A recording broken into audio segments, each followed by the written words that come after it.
우리 옆 사람들이랑 같이 이렇게 인사해 볼게요. 해피 추석. 네. 메리 추석. 네. 네. 잘 지냈어요? 네. 오늘 추석 때 어디 가지 않고 또 어디 또 먼저 갔다가 왔을 수도 있고 오늘 또 이 자리에 함께 하게 돼서 참으로 기쁘고 참으로 은혜가 넘치는 것 같아요. 네, 오늘은 우리 하나님의 꿈과 미래와 연결된 푸른 공동체라는 주제 가지고 우리가 함께 하나님의 말씀을 나누려고 합니다.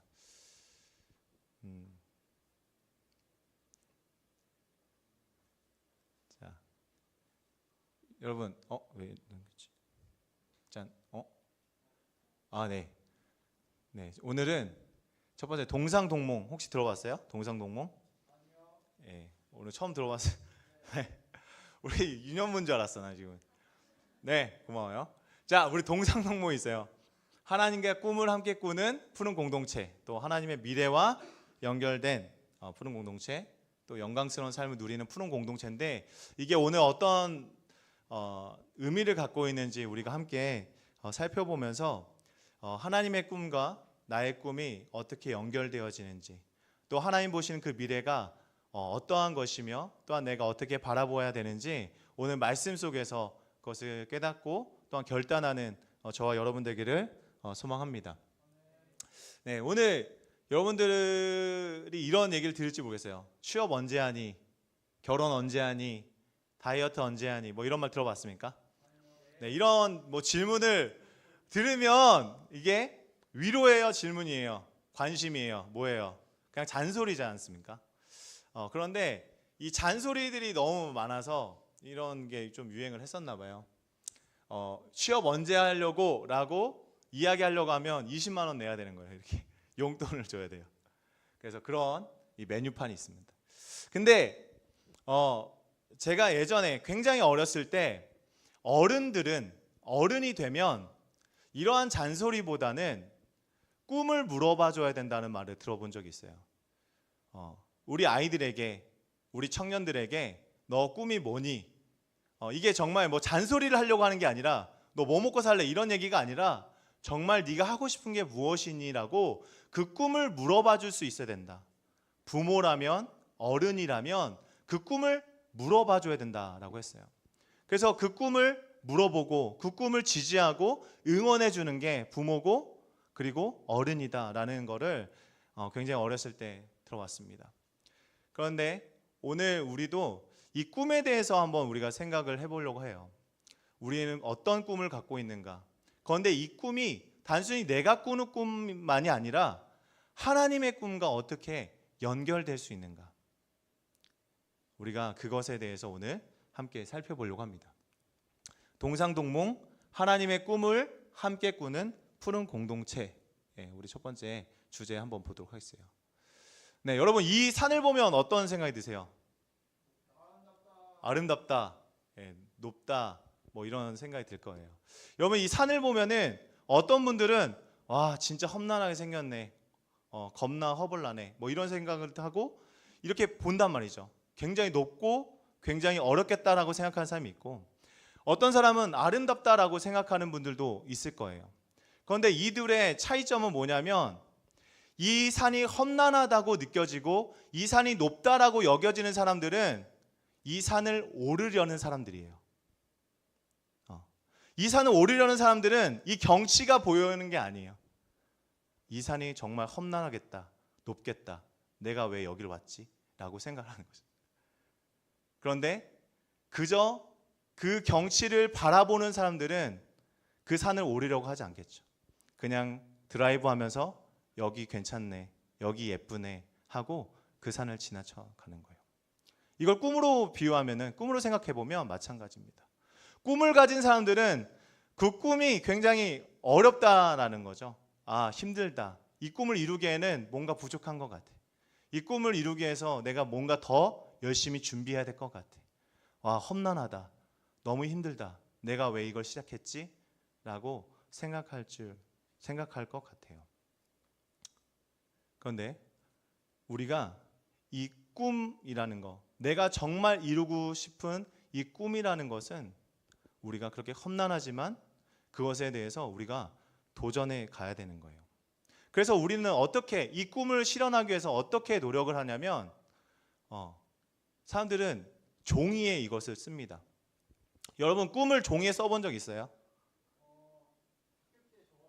예, 뭐 방학 숙제 말고 우리 초등학교 때 1, 2, 3 뭐 이런 거 하는 거 말고 내 꿈이 있어요. 여러분 꿈이 있고 그 꿈을 적은 적 있어요? 적어본 적 있습니까? 예. 저는 꿈을 100가지를 적었어요. 군대에서 전역하기 전에 어떤 한 책을 봤는데 꿈이라도 써봐 뭐 이런 책이었어요. 그래가지고 전역하기 전에 100가지 꿈을 썼습니다. 그리고 그 꿈을 써놓은 거를 잊어버리다가 이사를 하면서 다시 되찾은 거예요. 거기에 뭐가 써 있었냐면 아이 4명 낳기. 이야, 장난 아니죠. 근데 여기 뭐 다 해서 한 80가지 정도는 다 됐더라고. 목사 된 거, 신대원 뭐 이렇게 입학하기 뭐 이렇게 하는 거 다 있었어요. 근데 몇 개는 좀 안 됐어요. 몇 개는 좀 안 되는데 어쨌든 그 꿈을 써놓으니까 되더라고요. 근데 저는 이렇게 그냥 엉성하게 그 꿈을 썼지만 진짜 꿈을 이루고자 하는 사람들은 이런 사람들이에요. 합리화하지 않은 사람들이에요. 많은 사람들은 자신이 합리적이라고 생각해. 난 합리적인 사람이야. 그래서 나는 이 꿈을 어떻게 이렇게 할 거야. 그런데 계속해서 이 꿈을 이룰 수 없는 이유들을 막 대는 거죠. 난 키가 좀 딸려. 나는 뭐 학업이 좀 딸려. 나는 가방끈이 좀 짧아. 난 얼굴이 조금 그래. 뭐 이러면서 자기 스스로 합리화를 해버리기 시작하는 거예요. 그런데 우리는 합리화하는 것이 아니라 이 꿈을 적고 이 꿈을 하나님과 연결시켜야 돼요. 믿으신 분 아멘. 저는 이게 굉장히 중요하다고 생각해요. 하나님이 꿈꾸시는 그 꿈과 나의 꿈, 지금 나를 왜 부르셨는지, 나를 왜 콜링하셨는지, 나에게 왜 소명을 주셨는지를 고민하고 그 꿈을 적는 사람들은 이 꿈을 내가 이루고 내 목표를 이루는 것뿐만 아니라 하나님의 꿈과 내가 어떻게 연결되는지를 생각해야 된다는 거예요. 그런데 사람들도 이렇게 자신의 꿈을 종이에 쓰듯이 하나님도 자신의 꿈을 종이에 쓰셨습니다. 어떻게 쓰셨어요? 선지자, 왕, 무명의 사람들을 통해서 우리 이 성경에 자신의 꿈을 적으셨더라고요. 그리고 그 꿈을 이루려고 노력하시는 거죠. 그 험난한 산을 바라보는 삶처럼 하나님은 그 꿈을 이루시기 위해서 가슴 떨려하고 집중하고 그 꿈을 이루기 위해서 지금도 일하고 계십니다. 믿으십니까? 하나님의 그 꿈은 우리와 연결시키기 위해 하나님은 지금도 일하고 있다는 그 믿음을 가져야 돼요. 그런데 하나님은 이 성경에만 그렇게 쓴 것이 아니라 한 군데 더 썼더라고요. 자, 우리 함께 읽어보겠습니다. 빌립보서 2장 13절 세 번역만 읽겠습니다. 시작. 너희 안에서 행하시는 이는 하나님이시니 자기의 기쁘신 뜻을 위하여 너희에게 소원을 두고 행하게 하시나니. 아멘. 하나님의 뜻을 우리 마음 가운데 두시는 거예요. 하나님의 꿈을 우리의 마음에 두시고 그 꿈을 이루시는 거예요. 하나님은 그 마음을 우리에게 이 마음 속에 하나님의 꿈을 두시고 그 꿈을 이루어 가고 계신 거예요. 오늘 여기서 말하는 행하게 하시니, 이 행동한다라는 것은 그냥 어떤 일을 하는 그 정도 수준이 아니에요. 여기선 강력한 힘과 능력으로 행동한다라는 의미를 담고 있어요. 원어를 보면 하나님께서 우리에게 소원을 주시고 야 그래 잘해봐, 한번 해봐, 잘 될 거야 라고 그냥 이야기만 하거나 아니면 그냥 내가 좀 도와줄게 정도가 아니라 자신의 모든 힘과 능력을 그 소원을 이루게 쓰신다는 거예요. 믿으십니까? 그러면 그 하나님께서 우리에게 주신 이 소원, 여러분들의 마음속에 두신 그 소원을 이루시기 위해 하나님은 천지 창조를 했던 그 능력처럼 그 능력을 가지고 여러분들과 그 꿈을 이루길 원하신다는 것을 믿으시기 바랍니다. 그것을 믿어야 돼요. 이 기독 청년들만의 특권이에요. 이건 예수 그리스도를 믿는 자들만이 가질 수 있는 정말 특권이에요. 여러분들이 그러한 특권과 그러한 능력과 그러한 권한을 다 가지고 있는 거예요. 믿으십니까? 네, 이걸 믿어야 돼요. 그러면 하나님의 꿈은 무엇일까? 네, 여러분, 하나님의 꿈은 무엇인 것 같아요? 하나님의 꿈. 오늘 이 복음의 기초라는 책이 있어요. 이혁 목사님이라고 아나톨레의 대표 목사님이신데, 이분이 이렇게 이야기를 합니다. 우리 주황색 글씨만 함께 읽어볼까요? 시작. 창조자이자 주님이신 하나님은 놀라운 꿈을 갖고 계십니다. 예수를 통해 꿈을 성취하셨고 예수가 다시 오실 때 그 꿈은 완성될 것입니다. 네, 여기서 이 꿈에 대해서 이야기하고 있습니다. 저는 이 꿈이라는 표현을 그냥 우리 뭐 처세술이나 아니면 자기 개발에서 사용하는 그런 꿈 정도로 생각하려고 한 게 아니에요. 오늘 우리가 하나님의 꿈이라고 했었을 때 하나님이 어떠한 것을 마음에 품고서 열정을 가지고 우리를 통해서 일하고 싶어 하시는지 그걸 보고 싶은 거예요.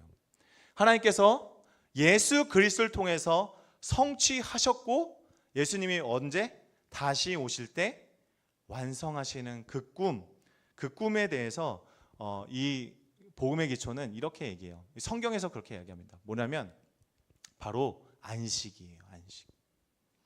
하나님께서 꿈꾸시는 그 꿈은 우리에게 진정한 안식을 주고 싶어 하시는 거예요. 안식은요, 여러분이 상상을 좀 해봐야 돼요. 아이가 있어요. 내 자녀가 있습니다. 그 자녀가 놀이터에서 막 놀고 있어요. 그리고 아빠가 퇴근해서 이렇게 오고 있네요. 그러면 아기는 어떻게 할까요? 우리 애들은 그냥 이렇게 자기가 할까요? 아니죠. 자기가 하던 걸 버려놓고 달려가는 거예요. 달려가서 어떻게 해요? 아빠의 품에 탁 안기는 거죠. 그게 안식이에요. 안식이라는 것은 버리고 멈추는 것을 얘기해요. 어디서 멈추는 거예요? 하나님 아버지의 품에서 멈추는 거예요.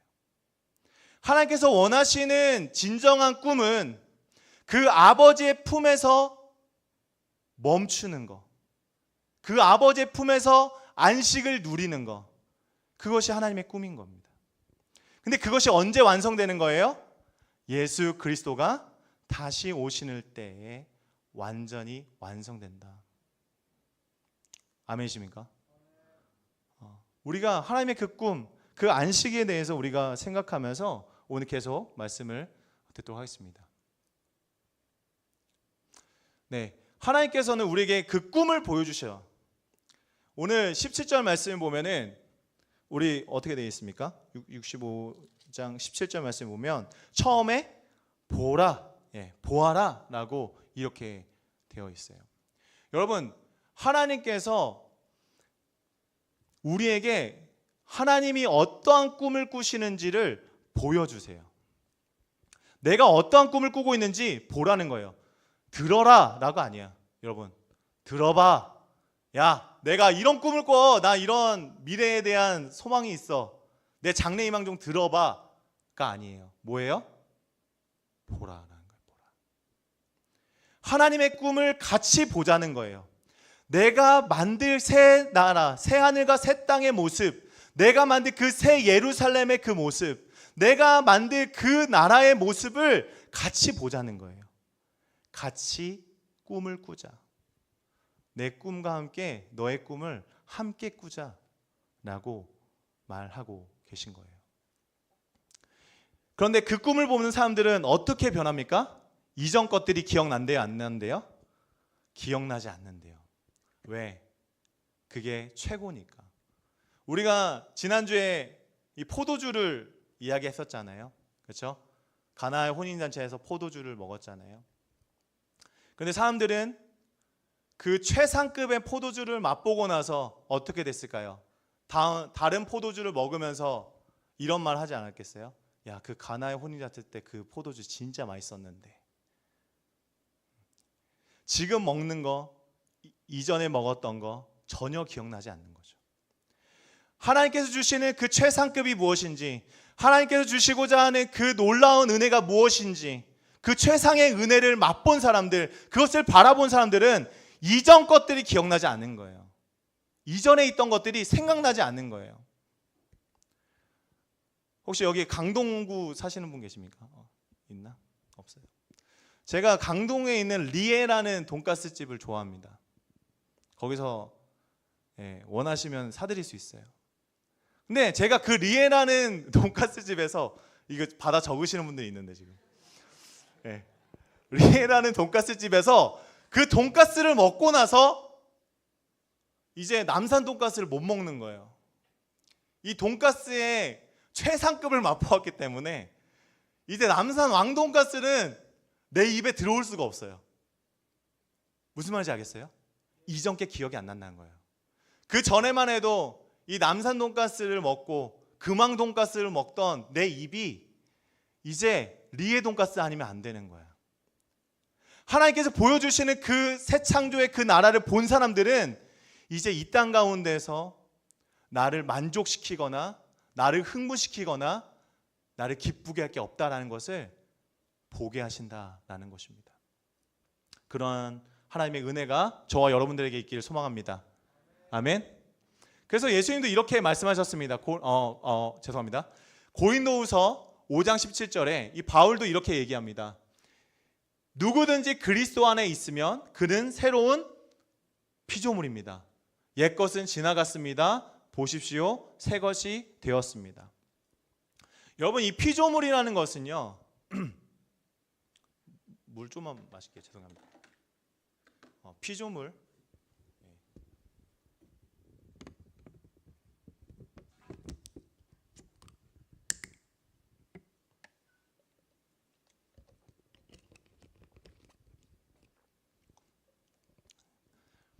피조물이라는 것은 관계를 얘기해요.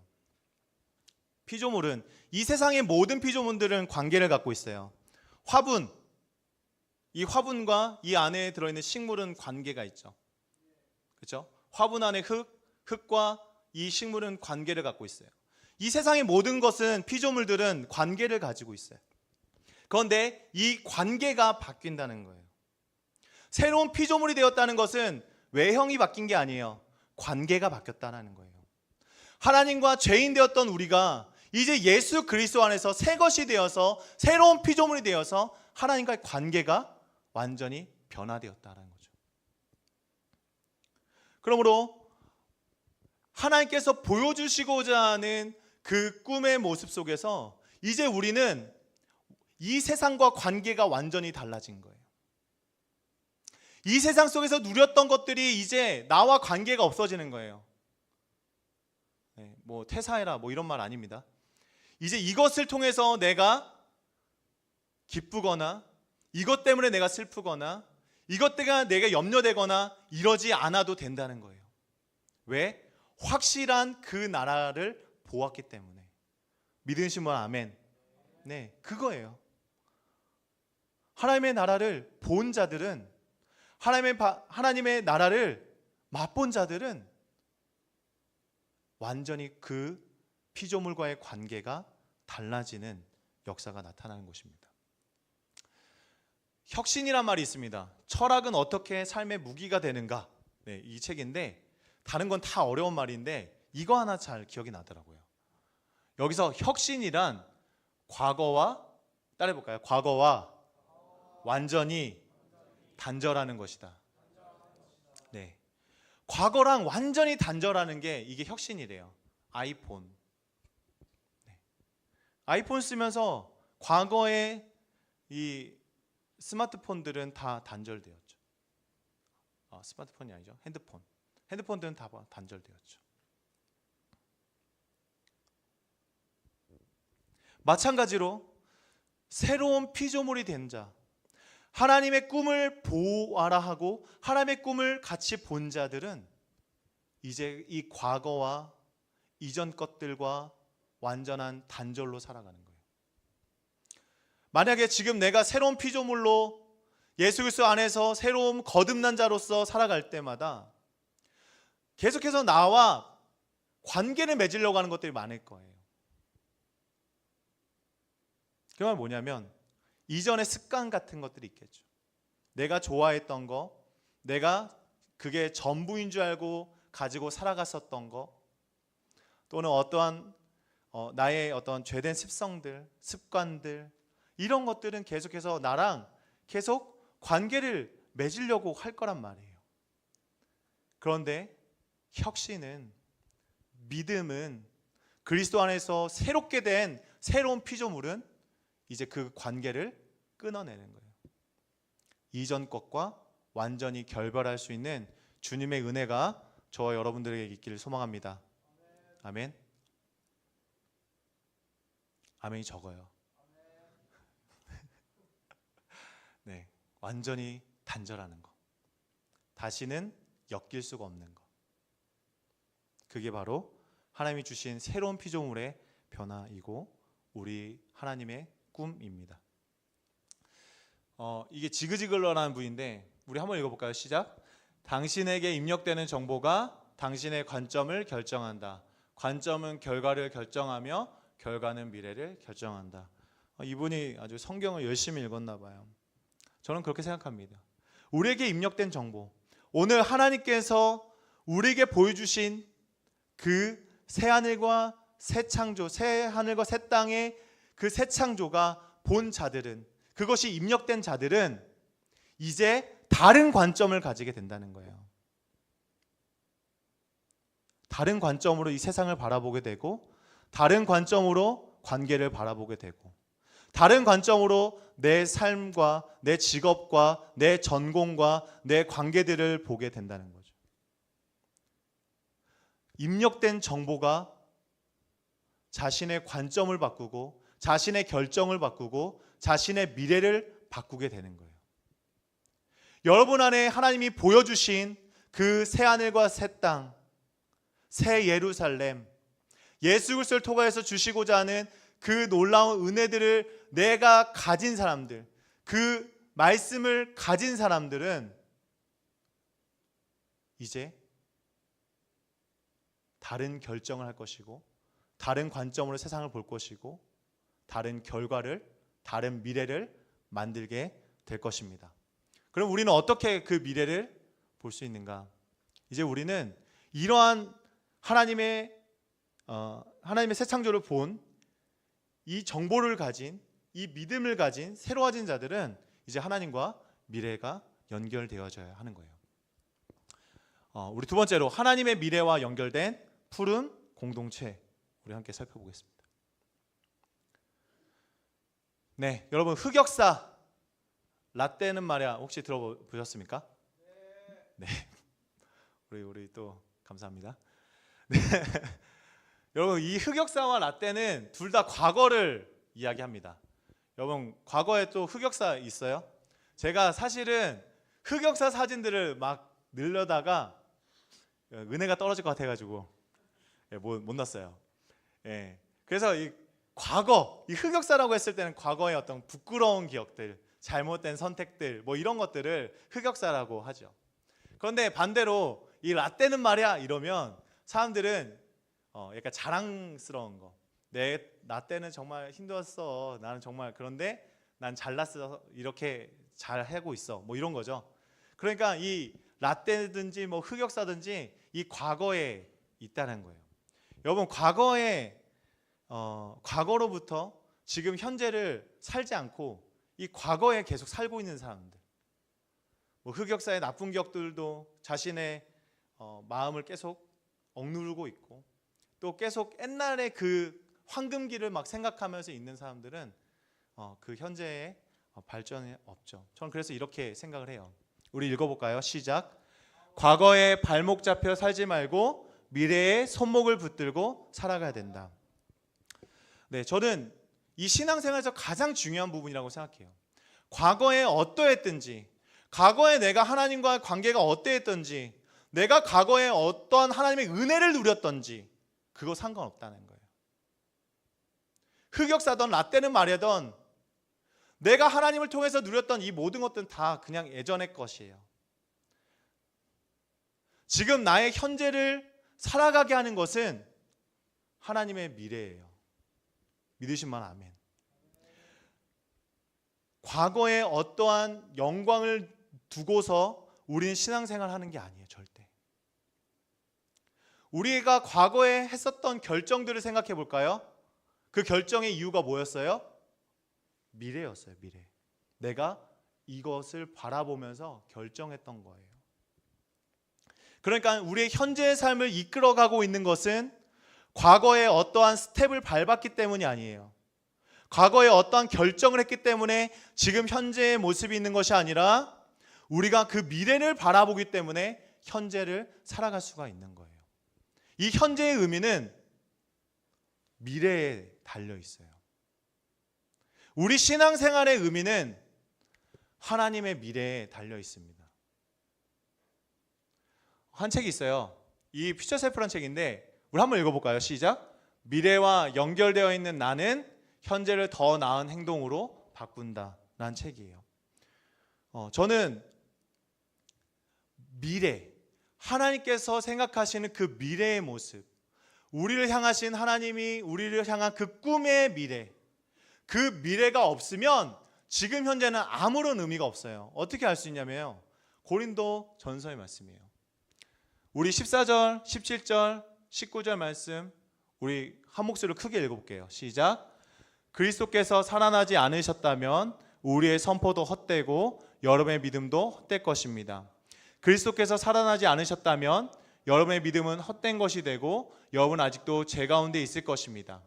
그리스도 안에서 우리가 바라는 것이 이 세상에만 해당되는 것이라면 우리는 모든 사람 가운데서 가장 불쌍한 사람일 것입니다. 그러나 각각 제 차례대로 그렇게 될 것입니다. 첫째는 첫 열매이신 그리스도요, 그 다음은 그리스도께서 재림하실 때에 그리스도께 속한 사람들입니다. 아멘. 네. 오늘 예수 그리스도께서 우리에게 주시고자 했던 그 생명과 그분의 부활과 이 모든 것이 이 미래와 연결되어 있다는 거죠. 주님께서 다시 오시는 그 재림의 때, 그 미래와 연결되지 않은 것은 지금의 신앙생활은 아무런 의미가 없다고 얘기하는 거예요. 지금 바울은요. 여러분은 어떻게 지금 예배를 드리고 있어요? 이 예배를 드릴 때 여러분들이 지금 이 나의 현재의 문제와 현재의 어떤 상황과 현재의 나의 마음만을 두고서 기도한다면 여러분은 그 신앙생활 조금 잘못하고 있는 거예요. 우리는 계속해서 주님이 주시는 그 미래를 바라보면서 나아가야 하는 거예요. 사도 바울은 지금 현재 우리가 당하는 고난과 그 어려움에 대해서 어떻게 극복할 수 있는가? 편지마다 예수 그리스도를 바라보게 했어요. 다시 오실 예수 그리스도. 우리의 신앙에서도 마찬가지예요. 주님이 이루실 그 새 나라, 새 땅, 새 창조, 새 예루살렘, 주님의 재림하심의 그 나라, 그것을 바라보지 않고 하는 신앙생활은 다 헛것이에요. 그것 없이 살아가는 모든 찬양도, 그것이 없이 기도하는 것도, 그것 없이 예배하는 거 다 헛거예요. 여러분들의 그 마음에 하나님의 꿈과 연결되지 않은 것은 이 땅의 것들이에요. 그러므로 우리는 이 하나님의 꿈과 하나님의 미래가 우리가 연결되어야 됩니다. 아멘. 네.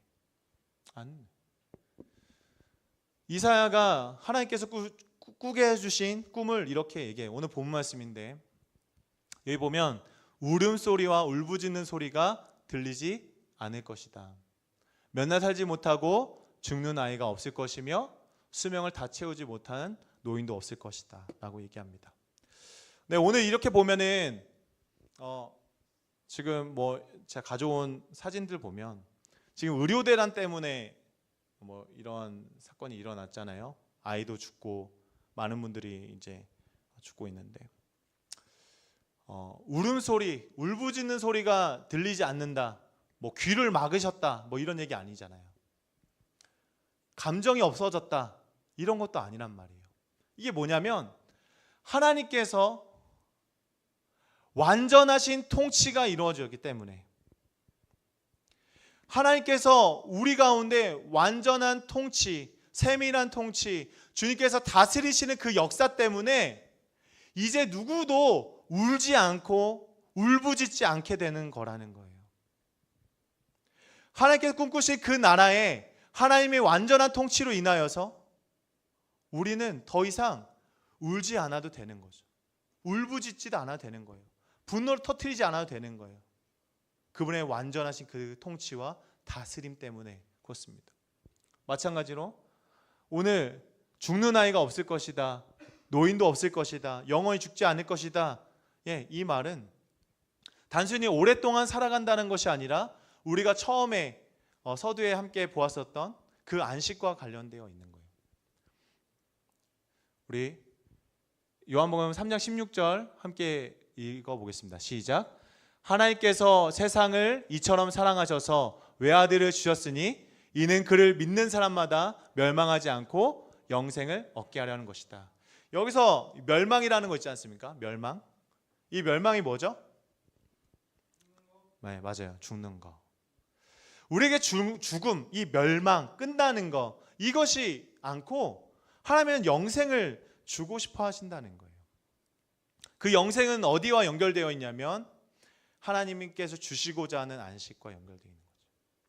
하나님께서 주시고자 하는 그 나라에서 우리가 그분의 다스림 속에서, 그분의 통치 안에서 영원토록 우리가 안식을 누리는 거예요. 기쁨을 누리고 우리가 외적, 내적, 그리고 우리 안에 있었던 수많은 문제들과 영적인 문제들과 육적인 문제들과 그런 거 상관없이 하나님의 통치와 다스림으로 말미암아서 그 모든 것이 충만해지는 역사가 나타난다는 거예요. 영생이라고 얘기했었을 때 그냥 영원한 생명 이 정도가 아니에요. 이거는 넘치는 거예요. 넘치는 거. 하나님이 주시는 그 생명은 넘치는 생명이에요. 부족함이 없는 것이죠. 끝이 없는 것이죠. 한이 없는 것이죠. 그래서 하나님께서 우리에게 주시고자 하는 그 꿈, 그 미래의 모습은, 우리가 보길 원하는 모습은 바로 영생을 누리는 삶, 충만함을 경험하는 그런 삶이라는 것입니다. 많은 사람들이 이 길을 걸어가고 싶어 합니다. 주님께서 가르쳐 주시고 주님께서 주시고자 하는 이 복음의 길, 이 생명의 길로 가지 않고 많은 사람들은 어디로 가요? 이거 멸망으로 이끄는 문을 향해 갑니다. 마태복음 17장의 말씀이었던 것 같아요. 7장, 70장. 네. 근데 어떻게 되어 있습니까? 생명으로 이끄는 문은 너무 좁고, 이거 못하네. 너무 좁고 그 길은 더 비좁아 찾는 사람이 적다. 저는 오늘 말씀을 준비하면서 어떻게 보면 하나님의 말씀 앞에 정말 진실되길 원하는 사람, 하나님의 꿈과 나의 꿈을 연결하고 하나님의 미래를 바라보길 원하는 사람은 정말 적을 것이다 라고 생각해요. 왜냐하면 오늘 말씀을 보면 또 이사야서 전체를 묵상하다 보면 하나님께 돌아온 사람들이 없었어요. 하나님께서 두 팔을 벌려서 그들을 기다리고 계셨을 때 아무도 찾아오지 않았어요. 하나님의 이름을 부르는 사람도 없었어요. 하나님께 나온 자도 없었고 하나님께 기도하는 자들도 없었습니다. 그 길은 너무나 좁은 길이기 때문에 사람들이 가는 길이 아니었어요. 그런데 저는 오늘 말씀 묵상하다가 이러한 문장을 생각하게 됐어요. 우리 함께 읽겠습니다. 다수가 따르는 길이 아니라 예수를 따르는 길입니다. 다수결로 결정되는 구원이 아니라 정결함으로 결정되는 구원입니다. 이것이 우리가 나아가야 될 길이라고 믿어요. 세상에 수많은 사람들이 말하고 있는, 다수가 말하고 있는 그 정답이 아니가. 우린 다수가 아닌 예수를 따라가는 사람들이고, 다수결로 결정되는 인생의 정답이 아니라 예수 그리스도의 정결함으로 결정된 그 정답을 쫓아가는 저와 여러분 되었으면 좋겠습니다. 우리가 참된 안식, 하나님 안에서의 그 참된 안식을 누릴 수 있는, 하나님의 품 안에서 그 하나님의 은혜와 하나님의 그 안식을 누릴 수 있는 하나님의 자녀들이 다 되었으면 좋겠어요. 하나님은 백성에게 기도의 응답 준비를 하고 있었지만 어느 누구도 내게 요청하지 않았다고 얘기해요. 누구든지 나를 찾으면 언제든지 만나려고 준비를 하고 있었지만 아무도 나를 찾지 않았다라고 얘기해요. 아무도 내 이름을 부르지 않고, 아무도 나를 찾지 않고, 아무도 나에게 기도하지 않대. 여러분들이 하나님께 기도하는 한 사람이 되기를 소망합니다. 하나님을 찾는 그 한 사람이 되기를 소망합니다. 그 좁은 길, 그 정결한 길, 그 길을 걸어갈 수 있는 우리 푸른 공동체 되기를 소망합니다. 하나님은 지금 우리에게 종일토록 팔을 벌리고 계세요. 마치 예수 그리스도의 십자가의 팔을 벌리신 것처럼 하나님은 우리의 팔을 벌려서 우리를 안고자, 아까 뭐였죠? 아이가 놀이터에서 아빠를 보고 달려가서 아빠 품에서 안식하는 것처럼 주님은 그 품, 우리를 안기 위하여서 두 팔을 벌려 계시다는 사실을 믿는 저와 여러분들에게 소망합니다. 그렇게 될 때 주님께서는 우리의 기도에 응답하고 그 말을 마치기도 전에 들어주신다고 약속하셨어요. 하나님의 자녀됨은 바로 이러한 기적과 같은 일들이 나타나는 거예요.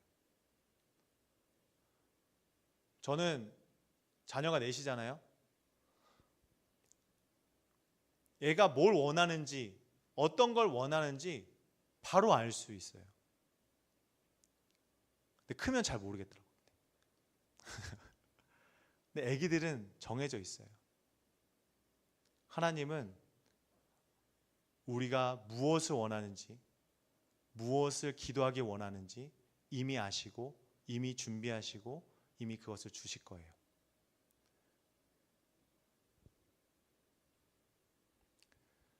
영광스러운 삶을 누리는 푸른 공동체. 우리가 말씀이 좀 길어져가지고 괜찮을까요? 네. 두 사람만 괜찮다는데. 예, 좀만 더 할게요. 영광스러운 삶을 누리는 푸른 공동체. 네. 그렇다면 우리가 어떻게 하나님과 이 꿈과 하나님의 미래와 연결될 수 있는가? 뭐밖에 없다? 기도밖에 없다. 왜? 하나님이 가르쳐 주신 거예요. 이사야서 65장의 중심은 기도였어요. 하나님의 꿈을 바라볼 수 있고 하나님의 품에 안길 수 있는 유일한 비결은 하나님의 이름을 부르며 기도하는 것, 그거였습니다.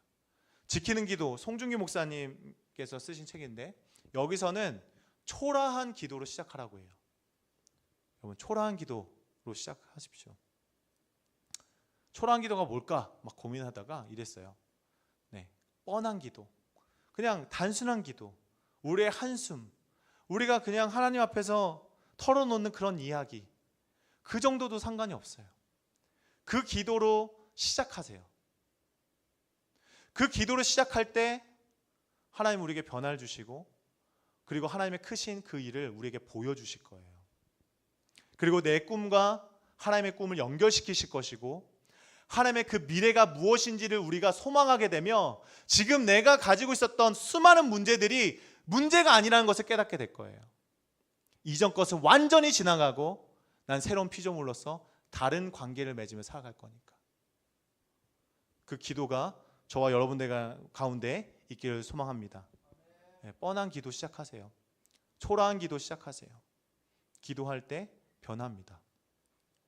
기도를 통해 하나님의 꿈과 하나님의 미래를 바라보며 하나님의 꿈과 연결되어지는 우리 모두가 되었으면 좋겠습니다.